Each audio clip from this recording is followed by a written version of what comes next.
thanks for joining us. My name is Ernice Gilbert. I'm the founder of the Virgin Islands Consortium, and today we'll be interviewing Governor Kenneth Mapp for approximately 1 hour.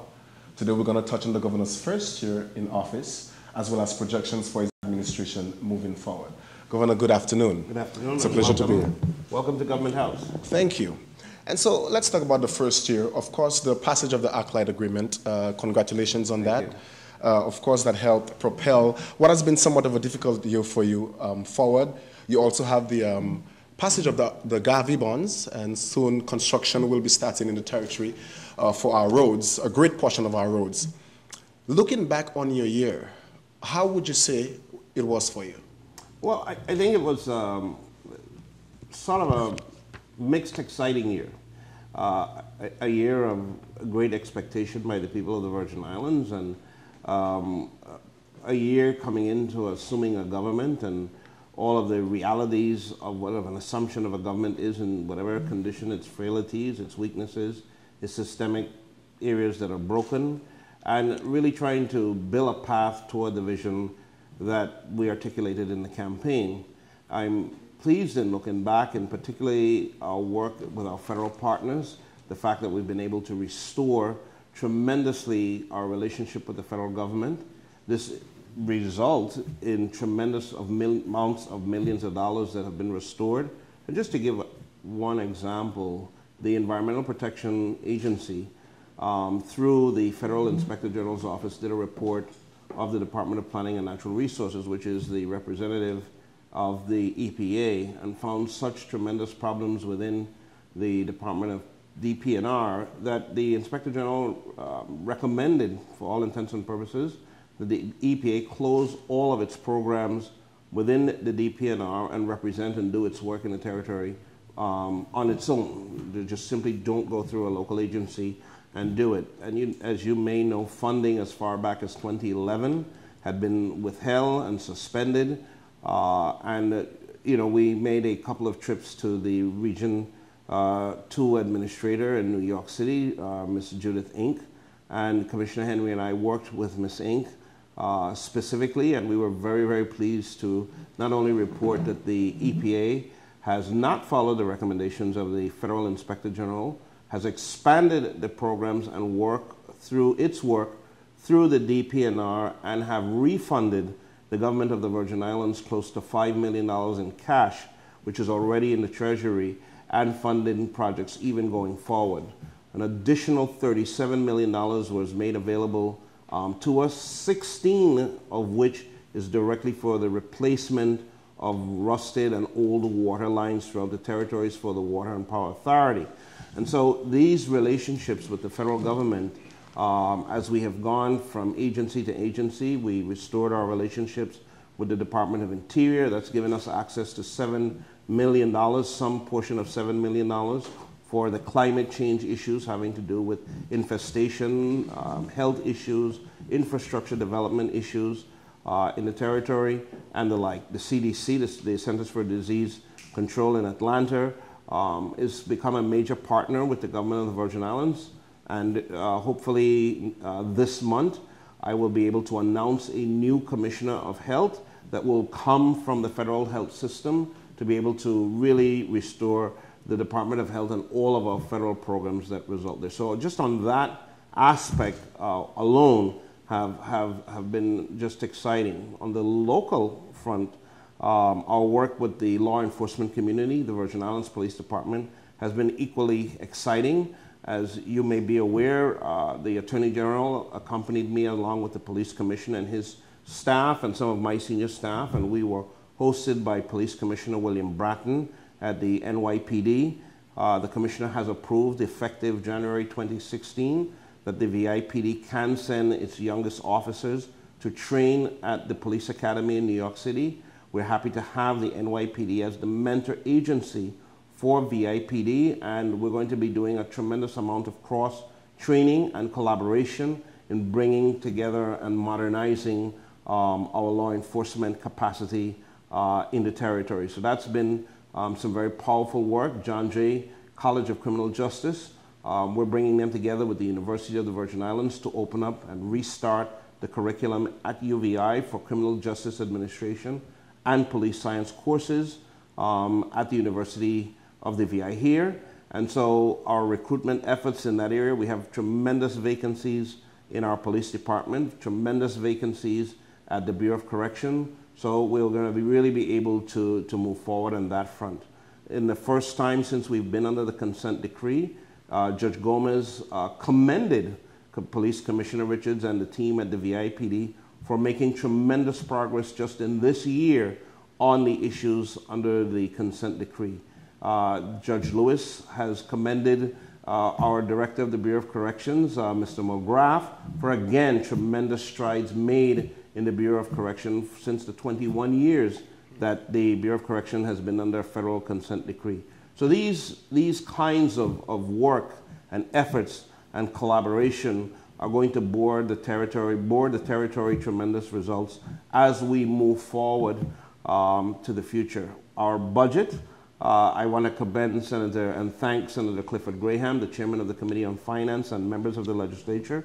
We sent our budget down on time. The legislature was able to vet that budget, and beginning October 1, 2015, this administration, the Mapp Potter administration, has now started on its own fiscal plan as we move forward in terms of how we're going to improve the issues in the territory. On the tourism front, our work with Commissioner Doty that has taken us across particularly the Southeast Corridor, New York City, Maryland, Atlanta, to be able to promote the efforts of tourism in the territory, and particularly to promote the efforts in St. Croix, is reaping tremendous benefits in this winter season alone. You can't get flights in and out of the Virgin Islands as you were able to on a very fast basis. The planes are really practically filled.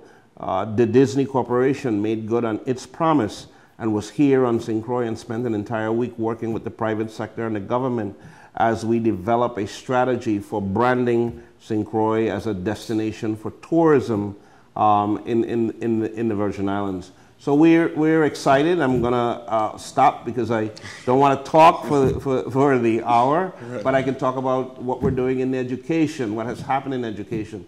So a difficult year in terms of getting our footing and in terms of trying to manage some of the expectations in the community that many of the ills that affect the Virgin Islands are not going to be resolved within a year.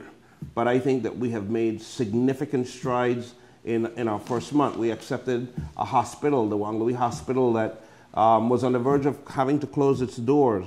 And in less than 1 year, they have been fully certified by the CMS. And we took on the Jovensa issue that we know last December, an agreement was sent, or December 2014, an agreement was sent to the legislature that if ABR could have raised the money, the government of the Virgin Islands may have received $40 million, but that agreement would have provided a complete waiver of liability and claims against Hess Corporation and against PDVSA, while at the same time, PDVSA and Hess Corporation had filed and was pursuing 2 actions that totaled $368 million for income tax refunds against the people of the Virgin Islands. Today we don't have any of those issues outstanding on the deck, none of those issues to worry about. We've received $220 million in cash just 2 days ago, and over 600 acres of land, and we have a plan in place for the mitigation of the refinery, for a takedown of the refinery, for the continued cleanup of the contamination in our water tables and on the south shore of our territory. And so when you ask me if it was a difficult year, it was a year ripe with tremendous progress and gains, a year of learning on my part in terms of political expectation and perception, a year where, you know, folks will determine what they think are important. Some things I really don't think they're worth the time of day, but it's a democracy and you've got to work with the community. So I'm excited, and it tells me that the next 3 years are going to be very, very powerful.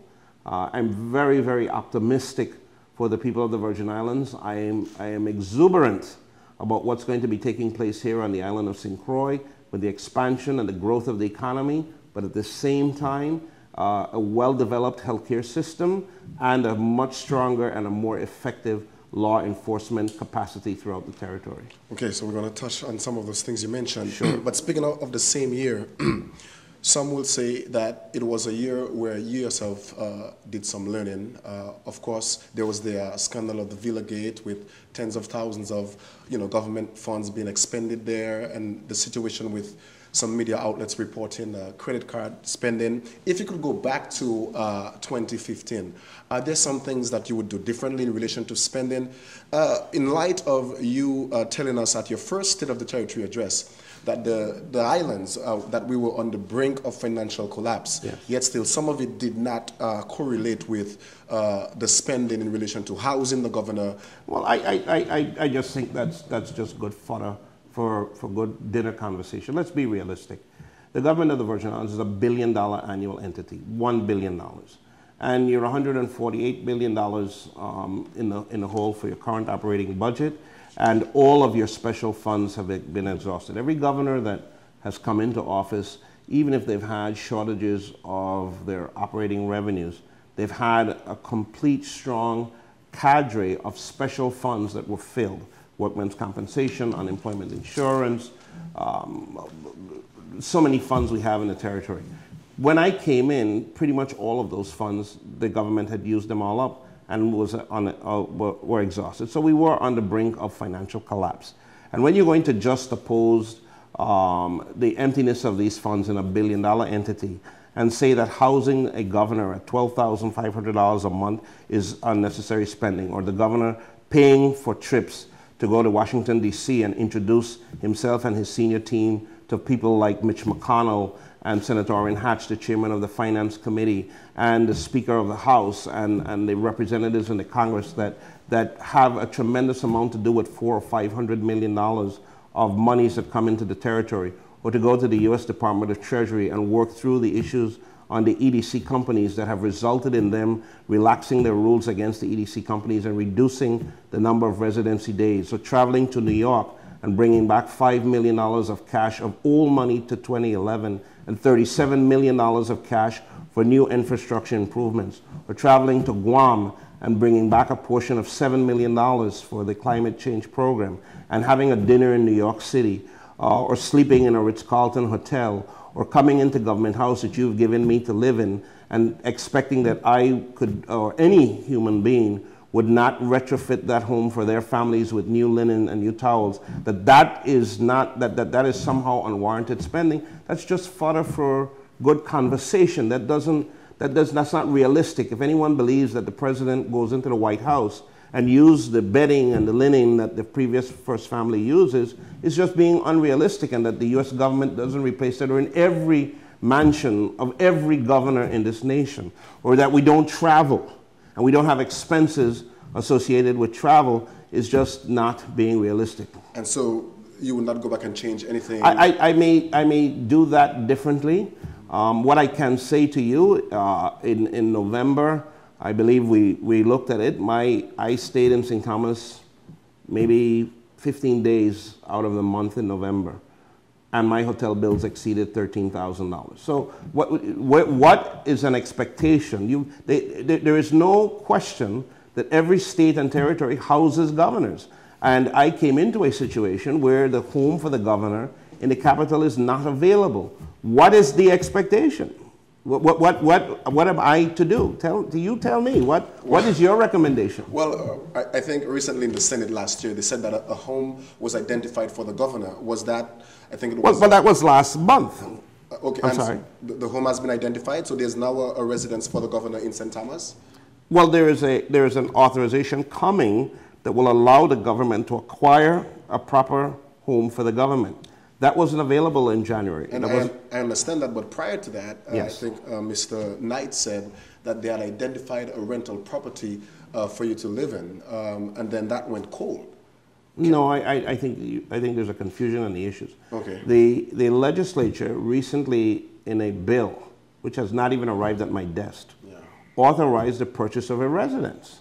and they're authorized that residence and say that any rental income on that residence will be used for the purchase of the residence. That is the residence that Mr. Light has been referring to. Okay. That was just done, well, clearly not even 15 days ago, because that bill is not even on my desk. Yes. And this is the point I'm making, is that these may be very important things to some people, but these are very minutia, no matter stuff. Because let us just assume for the moment that I should not have spent any of the money. I should have, I guess, go into St. Thomas at 8 o'clock and make sure that I was out at 5 o'clock if that was even possible, and that I should have told the members of Congress, no, I'm not coming to see you. You come and see me. I can't come to Washington and tell the EPA director, I'm sorry, you come down from New York and see me. I'm not coming to see you.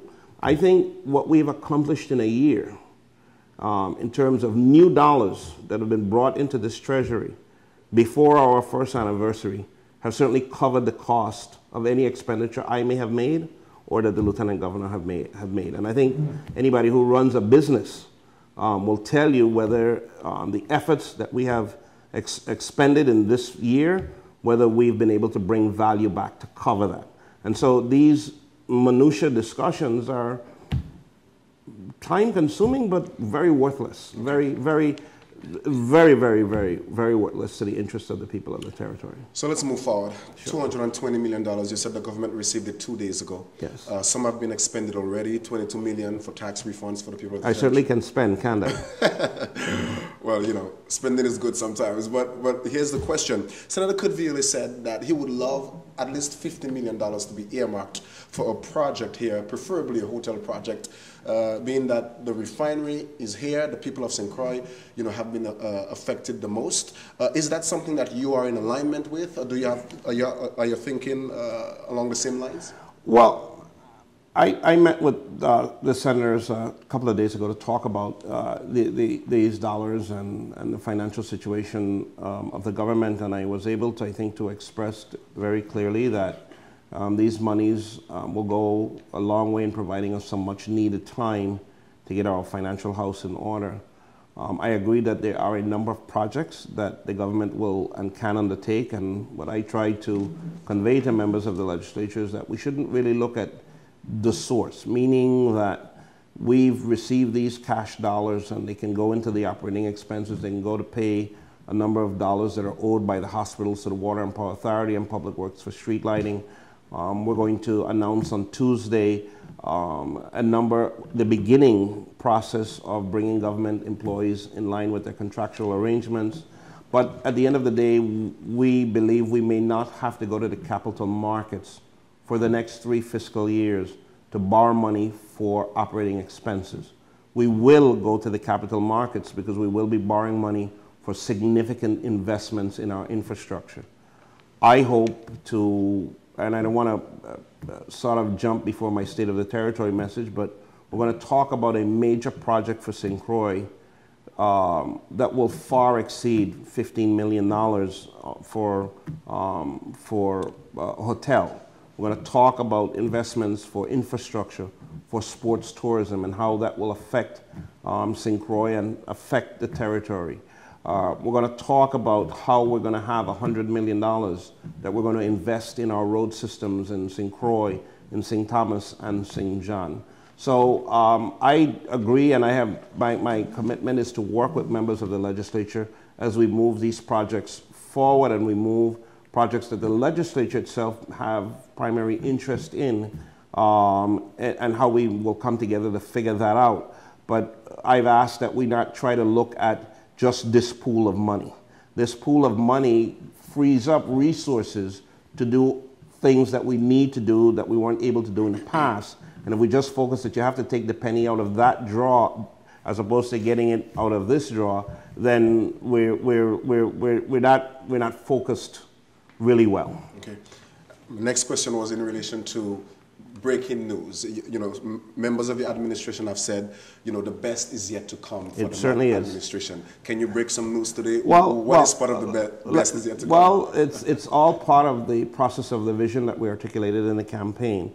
And I really want to be clear with the community that While we see the issue with Hovensa and the resolution with Hovensa is a very important matter, while we see our new partnership with ArcLight and its partners, Sinopec and Freepoint, and now in St. Croix, Lime Tree Bay terminals is really very important and a synergy for economic growth, we will not be marked in our administration by that accomplishment.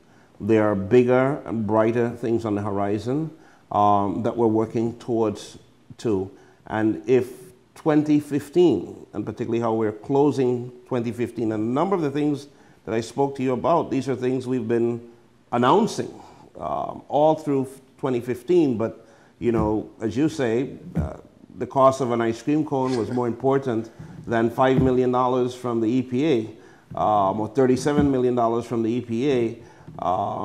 We will, if this is any indication of where we have set our vision and the level of accomplishment for this territory, then I think we're off for a very good ride, and we want to continue to pleasantly surprise the people of the Virgin Islands with our work and with our effort and with the result. Tuesday, you're going to announce pay increases for government employees? Tuesday, as part of an announcement, I'm going to announce the beginning of bringing a number of government employees on step pursuant to their contractual agreements. That's correct. Okay, teachers, correction officers, because part of the questions here, some of our Facebook users and website users wanted to know what is the governor doing in relation to pay increases for teachers and correction officers? On Tuesday, we will begin the announcement. Everyone will not be dealt with on the same day, the same month. We have done a complete analysis of all of the departments and agencies and what are the outstanding amounts for each of the unionized workers. We have, remember, non-unionized workers as well, but my financial team has set up a plan, and on Tuesday we're going to be able to start announcing who are some of the first agencies that will begin to see changes in their paychecks. How soon will they begin to see those changes? Well, when I make an announcement, I always tell people go to work when I say go do something. So they will do what they have to do, and the employees will know when that will take place. You know, there's a level of paperwork, but I'm not getting ready to announce something that somebody can expect down in September. If I tell you Tuesday that these are the departments and agencies we're going to begin to implement raises on, that means that within 1, 2, or 3 pay days, they're going to start seeing them. Thank you. Governor, we interviewed you, Consortium interviewed you just a few days before the general election in 2014. We were in Frederiksted, and one of the things you said was you were looking to hire 1,000 people within the first year of being in office. You haven't accomplished that goal. Is that something you're still working towards? Well, the current fiscal year budget that the legislature authorized for us based on our budget submission contain 874 funded vacancies in the government. The Division of Personnel has been charged and tasked, and you're probably going to start seeing some dollars coming to your business to launch the job campaign. We're going to be promoting these vacancies, how people can apply for them, what their compensation packages are, where you can go to be tested, but our task is to fill those vacancies over the next fiscal year. A number of those jobs that we know we're working on, we really know that those salaries are going to give us a difficult time in attracting viable candidates. So I've also directed the Division of Personnel Director in a number of these positions to do what is known as desk upgrades. In other words, do the paperwork to upgrade those salaries. And so those persons holding those jobs will see base salary changes in their salary once those upgrades are accomplished. But we came into office working on a budget that existed, and now when we submitted our budget was submitted with the eye on recruitment, and now we have that budget in place. And as you know, since the receipt of the monies a couple of days ago, I've directed Director Bowery at the Office of Management and Budget to restore the 5% allotment reduction that was given to every executive department and agency. And I believe it was this morning I read Director Bowery that went out to all agency heads and commissioners effectively and immediately restoring their budget. So we're off to a good run. All right, let's take some questions from Consortium's users, Facebook and the website itself. And this one is from D. Maid Burke. And he asks, Governor, would you be receptive to the possibility of constructing a centralized location on St. Croix to house all government employees? No, I'm not of that mindset. When you do that, you're going to do what's called trenching. You're going to move all government employees one place, and wherever you have some government services in the different towns and areas of the island, you're going to economically wipe them out. And so, because we're going to move much of government services to the digital divide, the key is how do we move government services into government facilities? And then there's going to be some consolidation. Part of our, I guess you're going to get one. Part of our plan for infrastructure development is to build a complex to house the Supreme Court, the legislature of the Virgin Islands, and small component pieces of labor and human services, and those kinds of issues where synergies work. But to build one building and move all government agencies will have a detrimental effect, particularly on the island of St. Croix. If you said put it in the middle of the island, then you would finish wiping out remnants of Christiansted and activity that you have going on in Frederickstead, and then you would bring everything to a central core. And what's going to be happening on the South Shore as that begin to generate employment and activity, then, you know, it's just not, I am not of that economic mindset. I believe you have to reduce the cost of government and the operations of government, but you want to use government work and facilities as part of your economic activity in different aspects of the island. So some consolidation. Some consolidation will take place. So this one is from Norisia Colwood, and she asks, when will individual health insurance be offered in the Virgin Islands? When will? Individual health insurance. Well, that's going to go back to our much needed changes under the Affordable Care Act, because we do have some issues there. We do qualify to be in the in 16 state health insurance exchanges, as well as the National Health Insurance Exchange. But our infrastructure to participate in terms of electronic medical record keeping and connectivity all what is precluding us from doing that now. And we're going to work to do that because that will have a major impact on the cost of health insurance in the territory. Okay. Here's another from Shay Roldan. She asks about minimum wage, of course. Yes. And there's legislation moving through the legislature. If that bill arrives at your desk to raise the minimum wage, there's a tiered way it's going to be raised. Would you sign that piece of legislation? The Commissioner of Labor, representing the administration, testified on that bill, Senator John Ford's bill, and we indicated in the Commissioner's testimony that the administration fully supports that bill.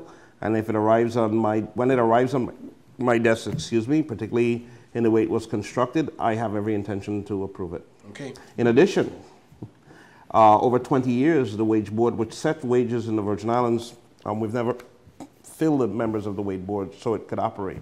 And as early as this morning, I met with Commissioner Hendry, and we're going to be sending nominations to the legislature to fully activate the Wage Board in the territory, who will be setting wages in the private sector. Excellent. I'm going through the user questions quickly here. This one is from Serena Henderson. She said, there are a lot of people with bachelor's degrees, associates, masters, and PhD degrees that are unemployed and or working in grocery stores, clothing stores, or whatever the case may be.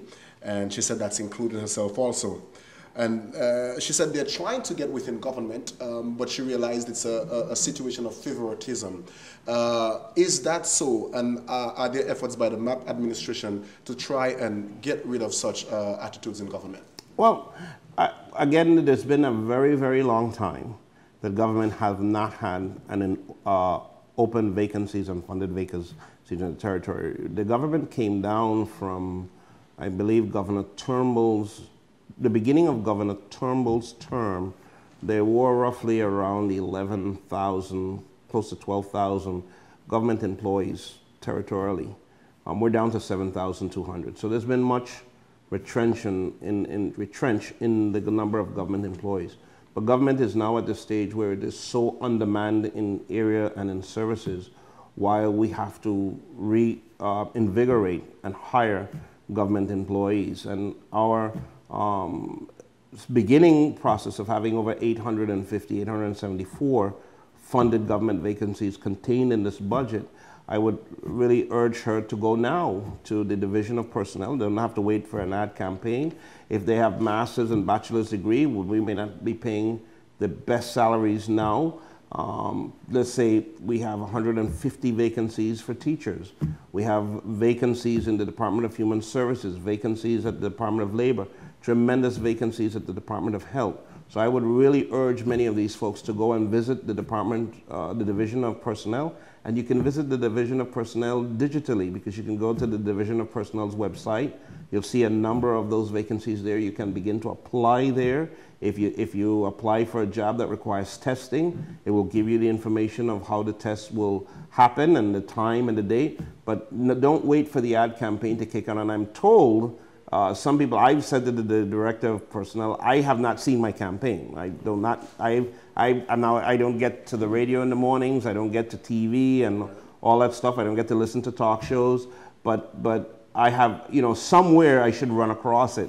And I haven't done that yet. So I've asked them to step their game up and I do read your site regularly, and I haven't seen, and you have a busy site. I have to tell you, I could put your site on, go get a cup of tea and come back and it settles down, and then I can look at a few articles. But you and all, I will know when that campaign is up, because I'm sure I'm going to see some on the consortium. And how and why did you choose the name VI Consortium? Alliance. I'm a big reader, and, okay. I read a lot of books, and was reading this one book from Dan Brown. It was his latest work. And there was this group within the story that was called the Consortium. I see. And I'm like, okay, let me do some research on that word. And I thought and found that it aligned very well with what I wanted to do. At the end of the day, the Consortium, is an alliance of people, at least its full self, that hope to, make the territory a better place by reporting and creating other opportunities. Well, I think it's an apropos name, and I think you pulled off a hit with it. So good, all the best, and good luck with it. Thank you. I'm going to go through this quite fast. How much time we got remaining? We got 33. Okay, we're good. All right, Governor, let me go through these questions, because the users really wanted me to get through this. I normally take 33 minutes to say hello. Okay, so the future, this user's name is the future governor of the Virgin Islands. That's what he calls himself on our site. And he asks, with the large waves of violence, what is the administration's goals to curb crime and get the tourism industry on St. Croix booming again? Well, that's a multiple of questions, because curbing crime isn't so much related to attracting tourists. Curbing crime certainly will bring tourism, but curbing crime is about quality of life. Right. And what the administration, what our sort of mantra is that we really need to think about how we do things for the quality of life of the people that live in the Virgin Islands. If we take care of our home and who we are and the conditions and the circumstances under which we live, guests to our islands will really have a good time. If we only concentrate on what we need to do to make guests happy, we're going to remain miserable. So we like to concentrate on what we need to do for the quality of life. And crime is a multiple of issues. We certainly are making every effort to deal with the violent crime in the territory. And we have completed, as I said in my State of the Territory message, we would be doing an assessment, a top-to-bottom, raw, honest assessment of the law enforcement community in the Virgin Islands. On January 14th, the Commissioner of the Virgin Islands Police Department and his professional team and our contractors will be making a presentation before the legislature of what we have found. What's the reality of the law enforcement community, and what are some of our weaknesses and how we have to attach that. Similarly, we have to be able to do things in our community that capture the positive side of our young people. We have to give them after-school activities. We have to engage them, and we've done that in two specific ways. We've increased the tourism, the hotel occupancy tax by 25%. And we've taken $500,000 of that money, new money, and reposed it to the Department of Sports, Parks, and Recreation, specifically for after-school programs for our young people. But in addition, and they will do that in tandem with the Department of Education. But in addition to that, we've taken on another $500,000 and put that into the Department of Education to support interscholastic competition of our high school students between the BVI, St. Croix, St. Thomas, and Puerto Rico. And we're asking out and reaching out to many of our EDC companies, for example, to adopt teams from the different high schools with respect to their uniforms and their sporting equipment. In addition, we have to change the paradigm in education and not just teach the 3 R's, but we really have to get back into support music programs, drama programs, and the arts. We have to concentrate on how we teach an entire individual, all aspects of the individual. And more profoundly, if we really want to make a dent in crime, we have to change our statistics in education. And if you'll allow me, in 2007, I sat on a panel where we were discussing the impact of public education in the Virgin Islands and really where we were. And in 2007, the U.S. Department of Education gave the government of the Virgin Islands a task that if they wanted to maintain their level of federal funding for education, we had to ensure that in school year 2007-2008, that 20% of third graders would be reading on the 3rd grade level. That's a task that we were to accomplish in 2007. That's a horrible task. That's a horrible objective. Because it was, what that is saying is that in 2007, 2008, not even 1 in 5 third graders, not even 1 in 5 third graders were reading on the 3rd grade level. Now here we are in school year 2014-2015, because that's the latest report. And when I was briefed on this several weeks ago, we learned that only 12% of 3rd graders in the Virgin Islands is reading on the 3rd grade level. Only 12%. So now we're down to 1 in 10. And between 2007 and 2014-2015, we've spent $1.2 billion in education. And do you know why we test children in 3rd grade? Do you know the science why we test children in the 3rd grade? No. It's a horrible thing to say, but it's true. And you'll learn this in public administration. The only reason we test children in 3rd grade is because it tells us exactly how many prison cells we're going to need 10 years later.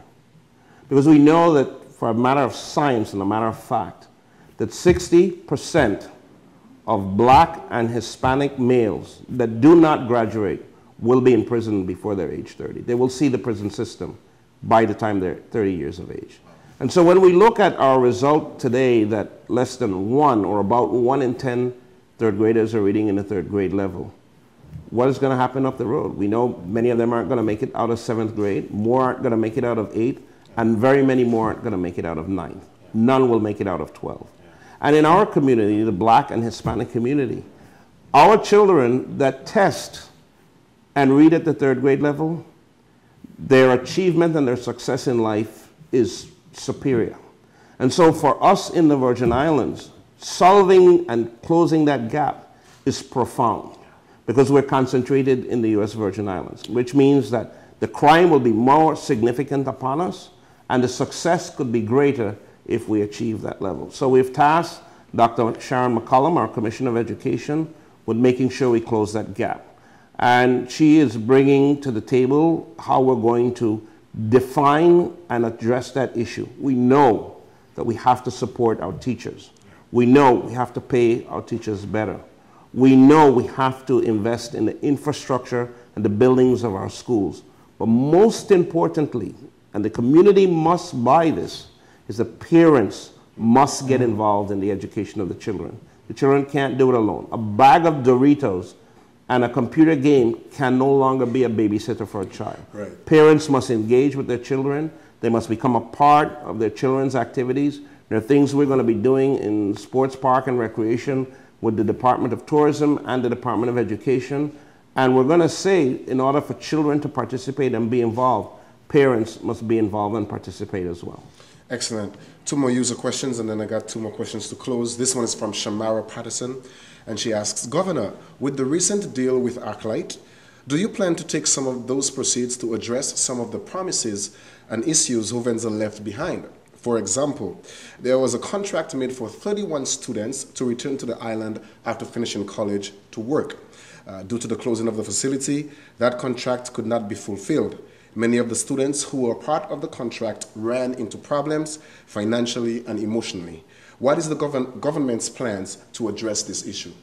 Well, the testimony before the legislature and the public was that those persons who receive scholarships by Hess Oil, that those scholarships will continue until they're exhausted. I have not heard of a single scholarship recipient reporting that their obligations have not been met. Likewise, there were a number of employees that retired under the from the Hovensa company, and as you know, they were a $30 million debt to the pension obligation for those employees, putting their annuities in jeopardy. And as part of our resolution of all of the issues, Hess agreed to take those employees from Hovensa that retired from Hovensa and move them into the retirement program of Hess Corporation, which is fully funded. So those employees from the Virgin Islands no longer have any concerns about the viability of their retirement program.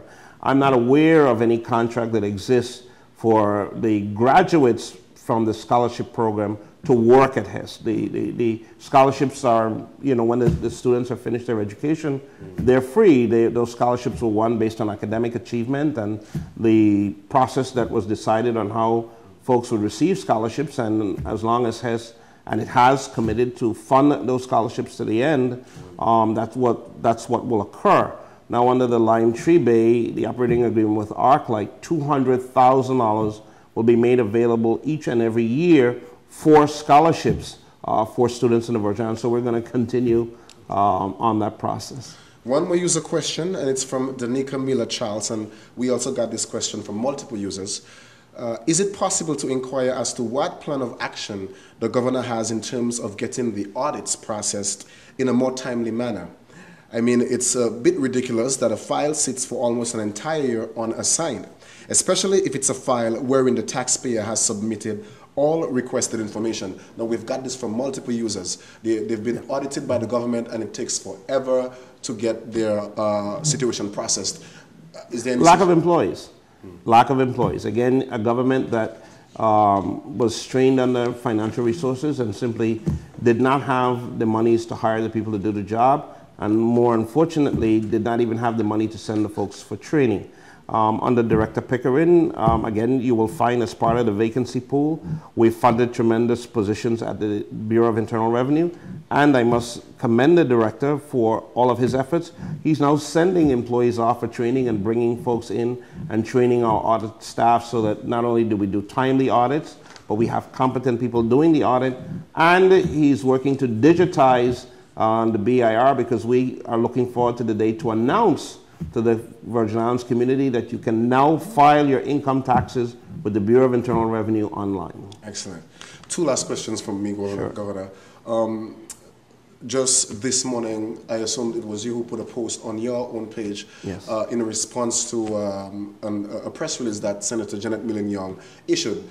She accused you of basically withholding her mother's pension because she was not in alignment with the ArcLight agreement. I think you said that she was stupid and that was it a set-in foul, a yet-in foul? What is that? Well, let me just respond to the accusation. Okay. And I know some folks aren't going to like me to use this term, but it is very apropos. And as far as I'm concerned, Senator Millen is crazy, and let me tell you why she is. On January 3rd of 2015, then Governor DeYoung wrote a memo to the then acting Commissioner of Finance to pay the claims of the estate of former Lieutenant Governor Henry Millen. I certainly wasn't aware that he had written such a memo. When I came to the office of the governor, there was one document in the entire office, and it was a handwritten note from Governor DeYoung wishing me well to me. We subsequently learned that there was a request for some monies to be paid to the estate of Lieutenant Governor Henry Millen, and how we learned that was that Senator Millen escorted her mother to the Department of Finance in January of 2015 and introduced her to the Commissioner of Finance, Valdemar Collins, and Mrs. Millen submitted to Commissioner Collins a series of documents and applications requesting these monies on behalf of her husband. The Commissioner submitted them to legal counsel for review, and unbeknownst to me, about a week or two later, Senator Millen appeared back at the commissioner's office and brought an employee from her office and introduced that employee to Commissioner Collins and said, I need to be arm's length from this transaction, so I'm assigning this employee who will be calling on my behalf to determine what the status of these monies are for my mother. The government was doing, I guess, what they were supposed to be doing. And on November the 9th, to be exact, I was in Miami. And I received a telephone call with a phone number I did not recognize. And when I answered the call, it was Mrs. Graciela Mendlin, who called me to tell me that she had been to finance, that she had been requesting this money, which I didn't know much of. And Mrs. Mendlin explained the entire situation to me. And I said to her, I am in Miami. And as soon as I am finished, when I get back to the Virgin Islands, I will review the matter and get back to you. I got back home. I called finance. They advised me what they had been doing and advised me that the attorneys had this matter and they were looking at it. We brought the attorneys in. They did the review and they advised me that yes, that there is outstanding pension monies owed to the estate of Lieutenant Governor Henry Millen. I, on November the 18th, now there's no ArcLight deal, no contract, we're still in negotiations. I, on November 18th, picked up the phone and I called Mrs. Millen at 5:30 in the evening and I advised her in a follow-up to her conversation, her call to me, that the government in fact does owe monies to the estate of former Lieutenant Governor Henry Millen. The lawyers have finished their review and I have been so advised and briefed, and that I will have the Commissioner of Finance call her. He would do his analysis and he would determine and tell her what the amount is. I don't know what the amount is. The Lieutenant Governor left office in January 1983, and he passed away sometime in 2004. So the pension would be applicable during that period. The Commissioner of Finance advised me, after a complete review of the process, all of this is in November, that his analysis reveals that the amount of money owed to Mrs. Millen or the estate of Henry Millen is $635,000. Now this is from 1983 to 2004. And I told him to call Mrs. Millen and advise her of this amount that the government would be making arrangements to pay it. After that was done, the commissioner was further advised that, you know, you cannot pay that obligation out of the current obligation, out of the current operating budget of the government of the Virgin Islands. The legislature would be required to pass an appropriation authorizing this obligation for a deposit into the governor's, lieutenant governor's pension program. And upon the passing of that legislation for prior year's expenses, then the government could disperse these monies. Senator Millen is a 6-year senator. If we want to pay $10,000 to a government employee for their retroactive wages, I am required to get an act of the legislature passed authorizing me to pay for an obligation that is not within the current fiscal year. She must know this. And if we advised her mother in November that the legal counsel had in fact found that the monies were due and owing to her father's estate, why would we now take some position that they're not going to get the money? All Senator Millen needs to do is to pick up a bill, write a bill, and appropriate $635,000 and get the members of the legislature to pass it and send it to my desk. And if she identifies a proper source of funding, I will sign it, and she can get her money, or she can get her mother's money or the money for her father's estate. To take that situation, knowing the facts of this case, and write a press release that I am holding the pension monies of her father hostage because of her vote is nothing short of a crazy person. I can't write money out of the Treasury for obligations from 1983 to 2004 without a duly authorized appropriation of the legislature. Any 6-year, any 2-year, any 1-year senator must know this. And while I know some people are not pleased in the manner in which I responded on Facebook to her post, is because if she voted how she voted for the ArcLight agreement, That's her business. She's entitled to vote no. That's why they call the roll. But the ArcLight agreement passed 10-5. We didn't need her vote, and I am not holding any money due and owing to anyone for any vote that they cast on the floor of the legislature. And I don't know if you can be in a legislature for 6 years, and I know that she have voted for appropriations, for obligations from prior fiscal years in her tenure. What would make this any different? Right.